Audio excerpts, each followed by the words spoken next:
নমস্কার, কেমন আছেন সবাই? আশা করি সবাই খুব ভালো আছেন। তো আমার আরেকটা নতুন ভিডিওতে আপনাদের সবাইকে ওয়েলকাম করছি। আজকের ভিডিও হচ্ছে চিংড়ি মাছের মালাইকারি। হ্যাঁ, আমরা কম বেশি প্রায় প্রত্যেকেই জানি চিংড়ি মাছের মালাইকারি কেমনভাবে রান্না করে। কিন্তু আজকে আমি দেখাচ্ছি আমি কীভাবে চিংড়ি মাছের মালাইকারিটা করি। সেটাই আপনাদের সঙ্গে শেয়ার করেছি। তো দেখুন, আমার হচ্ছে এই চিংড়ি মাছের সাইজটা এরকমই ছিল, মোটামুটি বড়ই ছিল। তো চলুন এবার এই চিংড়ি মাছগুলোকে খুব ভালোভাবে পরিষ্কার করে কেটে ধুয়ে একদম রেডি করে নিচ্ছি।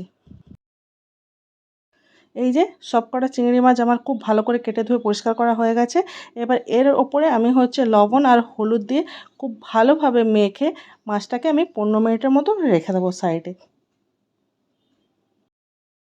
আর এই চিংড়ি মাছের সঙ্গে যে ডান্ডিগুলোও ছিল, চিংড়ি মাছের দাঁড়গুলো, সেগুলোও খুব ভালোভাবে পরিষ্কার করে কেটে নিয়েছি। ওগুলোকেও কিন্তু নুন হলুদ মাখিয়ে সাইডে রেখে দিচ্ছি। তো চলুন এবার নেক্সট স্টেপে যাচ্ছি। তো নেক্সট স্টেপ হচ্ছে, এখানে 15 মিনিট আমি রেখে দিয়েছিলাম। 15 মিনিট পরে কড়াইতে তেল গরম হয়ে গেলে তো চিংড়ি মাছগুলো আমি ভেজে নিচ্ছি। তো চিংড়ি মাছগুলো খুব আমি হালকা ভাজবো, এপিট ওপিট করে মোটামুটি খুব অল্প সময়ের জন্য ভাজবো, খুব বেশি মানে কড়া করে একদমই ভাজবো না।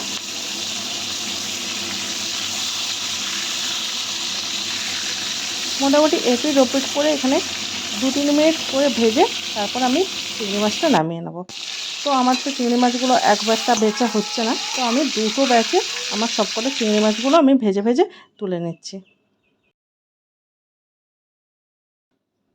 দেখুন, দেখেই বুঝতে পারছেন চিংড়ি মাছ কিন্তু কড়া করে ভাজিনি।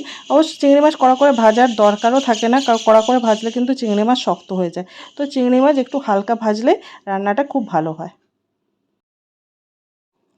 তো আস্তে আস্তে আমার সবকটা চিংড়ি মাছ কিন্তু ভাজা হয়ে গেছে। চিংড়ি মাছ ভাজা হয়ে গেলে চিংড়ি মাছের যে দাঁড়গুলো ছিল সেগুলোও আমরা হচ্ছে ভেজে নেব।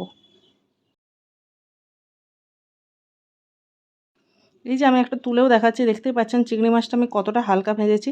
আর দাঁড়গুলো মোটামুটি খুব ভালোভাবে ভাজা হয়ে গেছে। এবার চিংড়ি মাছের যে তেল আছে, মানে কড়াতে ভাজার পরে এই যে এক্সট্রা যে তেলটা আছে, এই তেলটা কিন্তু আমি তুলে নেব। দেখতে পাচ্ছেন তুলে নিয়েছি, কিন্তু এটা আমি নেক্সট স্টেপে ইউজ করছি। তো ওটা হচ্ছে দেখাচ্ছি কেমন ইউজ করলাম। এখানে আমি মশলার জন্য দুটো পেঁয়াজ নিয়েছি, আর আদা রসুন কাঁচা লঙ্কা টমেটো। আর এদিকে হচ্ছে কী করলাম না, নারকেলটাকে কুড়িয়ে একটু গরম জলে ভিজিয়ে নিয়েছি। এখানে পেঁয়াজটা আমি গ্রেট করে নিয়েছি আর টমেটো কুচিয়ে নিয়েছি। আর এখানে আদা রসুন আর কাঁচা লঙ্কাটা পেস্ট করে নিয়েছি। এবার কড়াইতে আমি একটু তেল দিয়েছি, সামান্যই তেল দিয়েছি, তার সঙ্গে আমি এখানে 1 চামচ ঘি মেশালাম। ঘি মেশানোর পরে গরম মশলা ফোড়ন দিয়েছি, তেজপাতা ফোড়ন দিলাম। তারপরে আমি যে পেঁয়াজ গ্রেট করে রেখেছিলাম সেই গ্রেট করা পেঁয়াজটা দিয়ে দেবো। যখন ফোড়ন থেকে সুন্দর গন্ধটা আসবে তখন গ্রেট করা পেঁয়াজটা দিয়েছি। পেঁয়াজটা যখন ভাজা ভাজা হয়ে যাবে সেই সময় আমি এখানে যে আদা রসুন আর কাঁচা লঙ্কার যে পেস্টটা বানিয়ে রেখেছিলাম সেটা দিয়ে দেবো।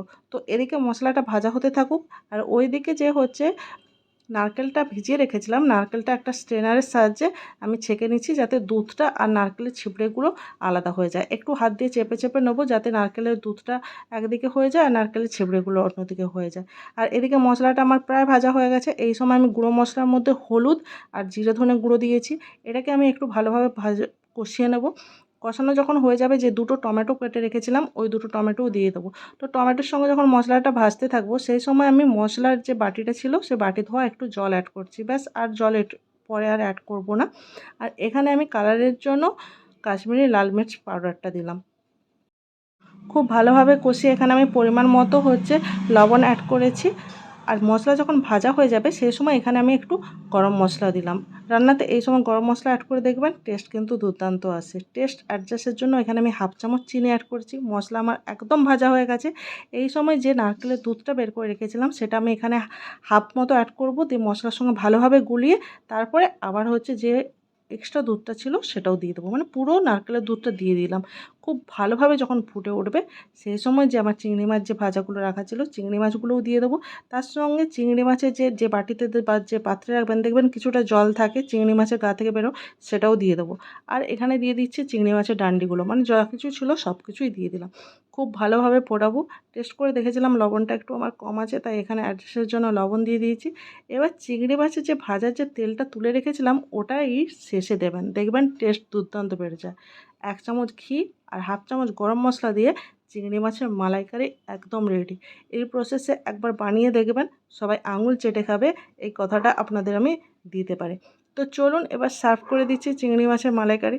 দেখছেন দেখতে কতটা লোভনীয় লাগছে, একদম টেম্পটিং। এখনই যেন আমার জিভ দিয়ে জল চলে আসছে। এতটাই লোভনীয় তৈরি হয়েছিল। এইভাবে বাড়িতে আপনারাও একবার বানাবেন, সত্যি খুব ভালো লাগবে সবাই। তো আজকের মতো ভিডিও এই পর্যন্তই। যদি ভিডিওটা আপনাদের ভালো লেগে থাকে তাহলে সাবস্ক্রাইব করে আর ফলো করে পাশে থাকবেন। দেখা হচ্ছে নেক্সট ভিডিওতে। ততক্ষণ ভালো থাকুন, সুস্থ থাকুন, টাটা।